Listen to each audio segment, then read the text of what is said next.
Feel I just can't say that to friends who are working. I feel as if I'm not allowed to say to my friends or family that sometimes you just can't feel like nothing else matters as much as the baby. Nothing I have ever felt for anyone compares to this. I am besotted, like an addict. I stare at her for hours. My relationship with my husband is just an afterthought. You know, a runner-up, said another woman who is devoted to her husband. When she nurses, I sometimes just want to scream, said a woman who has a patient temperament. Giving birth and becoming a new mother demand great reserves of strength. But all too often, women are offered sugar-coated niceties to guide them on the journey, misleading information, half-truths, and platitudes.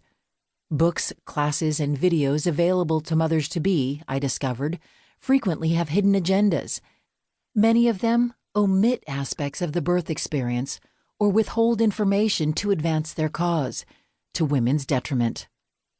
Little that women are exposed to in pregnancy adequately prepares them for the first 3 trimesters and delivery, or offers them a grounding in the gut-wrenching changes of what has been called the 4th trimester, the sometimes savagely difficult adjustment period that follows birth. Today's Pregnancy Bible, What to Expect When You're Expecting, a book that is the intellectual equivalent, in my opinion, of an epidural, disapprovingly notes that women who have gone through the birth experience tell other pregnant women horror stories. To my mind, what is most distressing is not the prospect of a woman hearing about some of the tougher aspects of labor and delivery, honestly told, but rather the psychic cost to mothers-to-be of literature that is determined to focus on happy talk and sentimentality.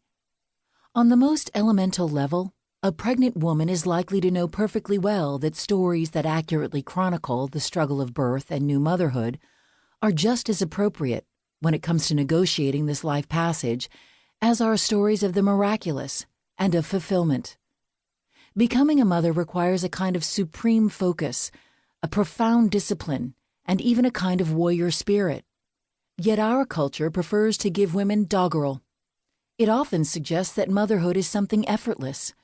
It calls motherhood natural, as if the powerful attachment women have to their babies erases the agency they must show in carrying, birthing, and caring for children. It casts maternity as being natural, as a biological unfolding, calm and inevitable as calving in the spring or peaches ripening and dropping from a tree.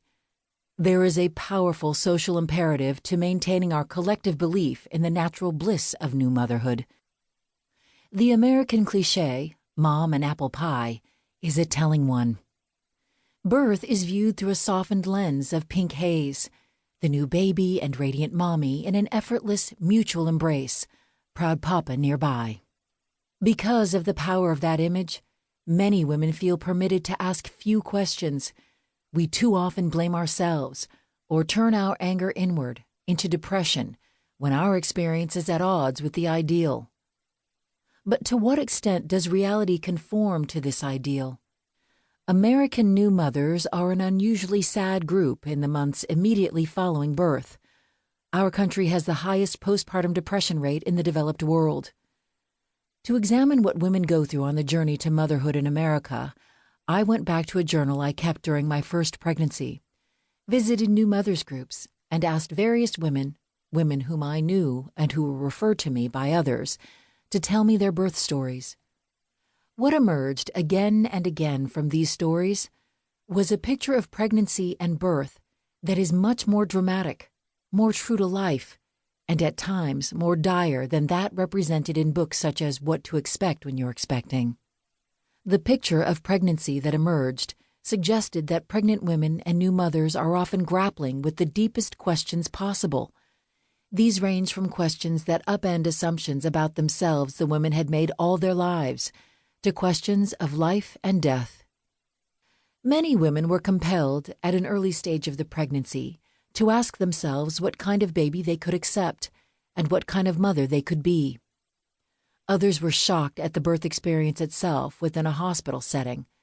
Still others had a harder time recovering, physically and psychologically, from the birth than they had expected they would.